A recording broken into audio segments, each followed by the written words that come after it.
Hey guys, how are you doing? And welcome. Let's look into a certain aspect of OSCE, which is very key, and this one applies to both new and old OSCE.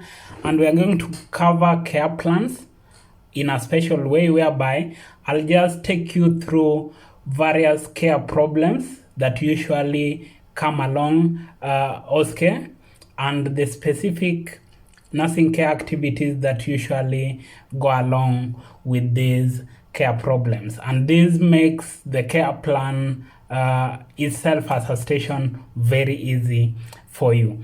So I'll capture the care problems and they can cut across. When we talk of pain, it can be headache, abdominal pain. The interventions will be the same, yeah?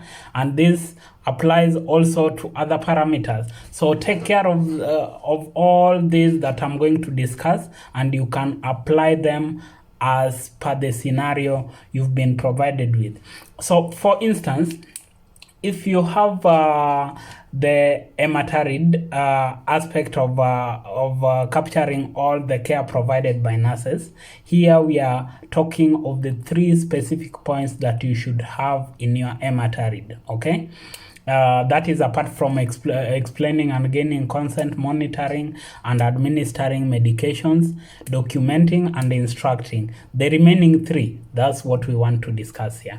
I'll kickstart with the patient with self-care deficit. So with self-care deficit, potential intervention would be referring to social services team, yeah, to assist with the assessment and management. There's also the aspect of keeping diaries and track activities so that they can engage themselves. For example, if they have to take part in certain activities, so there's the keeping of diaries and track of activities that will promote the engagement. There's also putting prompts that would create routine. For example, you do this activity followed by this activity, and this will ensure that the self-care deficit that was existing in the earlier period is curbed.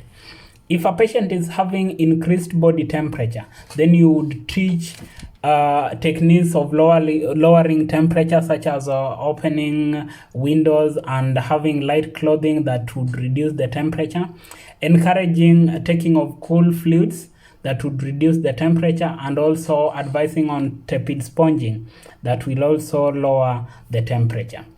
If you have a nursing diagnosis of low mood or depression, this is for the PHQ-9 patient, always refer to mental health team for assessment and management. Encourage engaging in hobbies, yeah, and also diversionary activities such as walking to elevate mood. Encourage familiar involvement to elevate mood. Encourage also talking of feelings, yeah, and that will be able to improve the patient's mood. Always link the intervention and the reason behind it. If a patient is having poor appetite, poor nutrition, or risk of malnutrition, this works well for the most patient. Always consider to refer to dietitian, yeah, for assessment and management. Encourage taking of small, frequent meals that will encourage their feeding and also reach the desired intake. Encourage the patient to take foods of choice, yeah, as that would improve their appetite and things of that kind. If you have a patient with sleep disturbance or sleeplessness, okay, consider things like referring to sleep specialist or sleep therapist. Encourage patient to dim lights to allow induction of sleep. Switching off of electronic devices 2 hours before sleep, and maintaining quiet environment to maintain sleep. That would go well with such patient. Encourage relaxation techniques such as taking a hot shower prior to retiring to bed, or having a cup of milk. That would help. If you are having a care problem of medication non-compliance, and this is very much common with most patients, yeah, then you have to teach the patient on the use of alarms and sticker notes to act as reminders. Encourage placing of medication in strategic points such as next to a TV or on the dining table to allow remembrance. Also refer to pharmacists to provide blister packs that will encourage the patient to take their medication. Yeah. If you have a patient with impaired mobility, then you have to teach and encourage the use of assistive devices such as walking stick, yeah, to promote mobility. Refer to physiotherapist for exercises or occupational therapist depending on your scenario. Okay. Also encourage on exercises that would improve, would strengthen the limbs and improve mobility. Those are considerations that you would put in place. If a patient is in pain, is it headache, abdominal pain, any kind of pain, or is at risk of pain, then the specific nursing care that would you provide would revolve around referring to pain management team for further assessment and management. Teach on repositioning techniques that would reduce pain. Encourage things like diversionary activities such as watching television to reduce pain perception. Then assessing pain for both verbal and non-verbal signs, and also rating it in a scale of 0 to 3 or 0 to 10, depending on which one you like. Those would work for the pain case.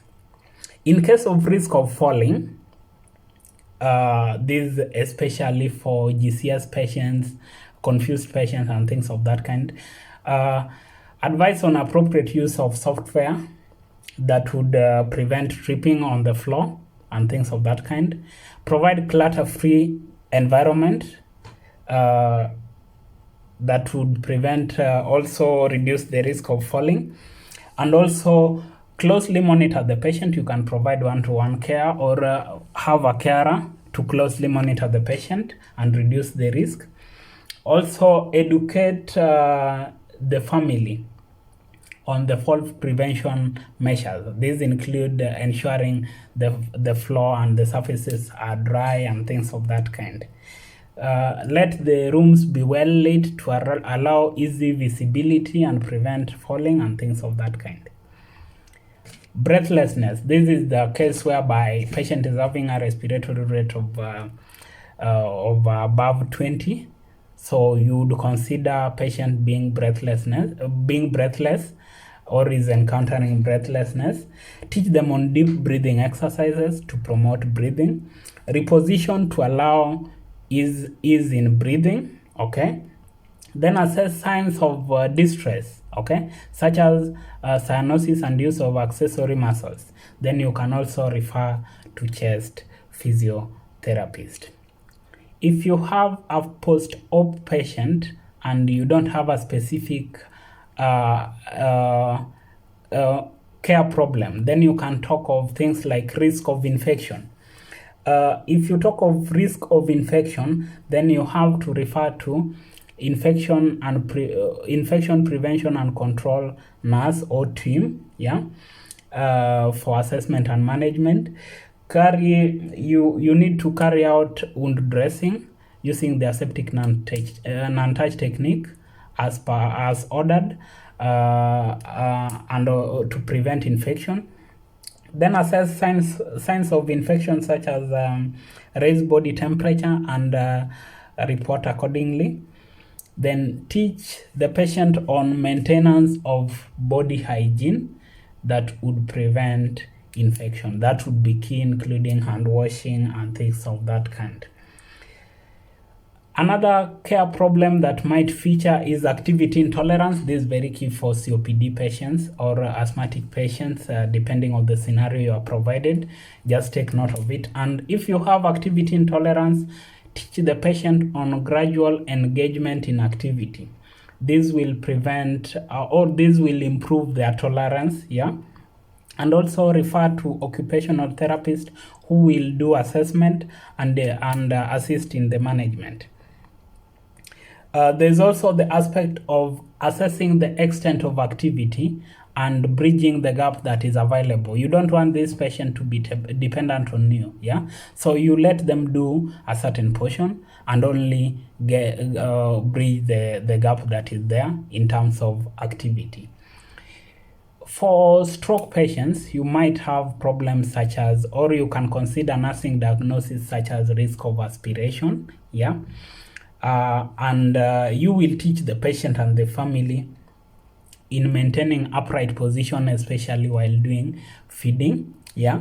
Then the patient also ought to be offered with soft diet or food with good consistency that would allow ease in swallowing. Provide also assistance and supervision during mealtime, as that would reduce the risk of aspiration. And you can refer to occupational therapist to provide teaching, because there's a patient who will be discharged and would like this risk to be prevented at all times. In case of a pre-op patient is having hernia or is having ectopic pregnancy and is being prepared for theater, you might consider a diagnosis such as anxiety. Okay, and what you need to do is educate the patient on the procedure to allay the anxiety, allow questions to be asked and also answer them exhaustively, yeah, as that would allay the anxiety. You can refer to the surgical team who is going to engage in the procedure, so that they can assess and teach accordingly. Then allow open visiting for such patients to enable the family to interact with the patient freely, as this will also help in reducing the anxiety. So that applies for any other anxiety that you might meet in your OSCE scenarios. If you have neuro patients with low GCS, okay, these patients, you might consider aspects such as risk of deterioration, yeah? So if a patient is at risk of deterioration, ensure you assess signs of deterioration. These include restlessness and irritability, and escalate as needed. You would also consider to reorient this patient frequently to improve consciousness and reduce the risk of deterioration. Leave written reminders on the patient's bedside to improve their consciousness and also improve the orientation. Refer to neurological specialist, because this is a patient who is not able to tell how they are faring on, and knowing that wouldn't be easy. Then also involve the family members, as this will ensure patient is updated, and this will improve their consciousness and reduce the risk of deterioration. For pre-op patient, you might find that patient is having all the activities and all elements okay. The only thing, we would consider this as a positive diagnosis, and this would be patient requiring safe preparation for theater, okay? What you would do as a nurse or care provided by nurses, you would ensure that the patient signs a consent, and patient has signed an informed consent. Ensure that the pre-op checklist is done and everything is as per the policy. Then you can also refer this patient to the surgical team, okay, so that they fully prepare for this patient safely. The site of operation are marked and things of that kind. That would provide a key aspect. And this is a new one of the nursing diagnosis that one may not capture, but it's very easy. You just say so and so is for abdominal hernia repair and requires safe preparation to theater, and that would be your care problem. Aim of care to ensure the patient have safe preparation theater upon nursing intervention and things of that kind. For patients who are post-op, there is an aspect of risk of bleeding. The way we were having risk for infection, we can have risk of bleeding. And what you can do is check the incision site for bleeding, and this you would check signs for oozing or soaking of the dressing. Also teach the patient on the signs of bleeding. These will include low urine output and increased pain, yeah, and let them report them immediately. You can also apply pressure on the incision site using a dressing to prevent bleeding, and that the three would work for the risk of bleeding. In case of a PHQ-9 patient will have let's say not a PHQ-9 but a neuro patient will have confusion or low level of consciousness. You can consider either terms for your care problem. And your nursing intervention, the three specific one would be orienting this patient frequently in time, place, and person, yeah, to reduce confusion. Leave written reminders at bedside to reorient the patient. Allow change of clothing, yeah, and this would differentiate day and night, and that orients the patient appropriately, and that would reduce their confusion or improve their level of consciousness. For patients who have fractures and are being managed in the hospital or have POP and things of that kind, you can have a nursing diagnosis of risk of incontinence due to fractured femur and things of that kind. So thinking in that line, you can teach the patient on use of urinals and bedpans to encourage elimination, yeah. Also encourage them to adopt scheduled routine of elimination, as this will prevent or will help in preventing incontinence, as they will adopt a certain manner of elimination. You can also advise them on doing Kegel exercises. These improve the pelvic floor muscles and also help in elimination. In the long run, you will be able to prevent the risk of incontinence. If you have end-of-life care patients, they might have congestive cardiac failure. You can consider a nursing diagnosis such as fluid overload due to CCF, yeah? And your three specific points will revolve around elevating the limbs, using pillows to reduce the edema because they are usually edematous on the lower limbs. You can advise them also on fluid restriction that would reduce the overload. They ought to stick to the fluid regimen that they are provided with, okay? Then you can also educate them on salt-free diet, okay, that would curb retention of fluid in their tissues. With that one, they will be able to manage their case nicely. So those are different nursing care problems that you can consider for your OSCE care plan. And remember, they cut across both old and new OSCE, and you can add more on the same. I'm very sure that would be helpful for the candidates who are sitting for their who are doing their exams in a few days' time. Kindly continue checking on my YouTube at Vincent Obita, subscribing, and get all the information that you require. I wish you all the best. Go and hack that OSCE and join the Band 5. Thank you and see you then. Bye.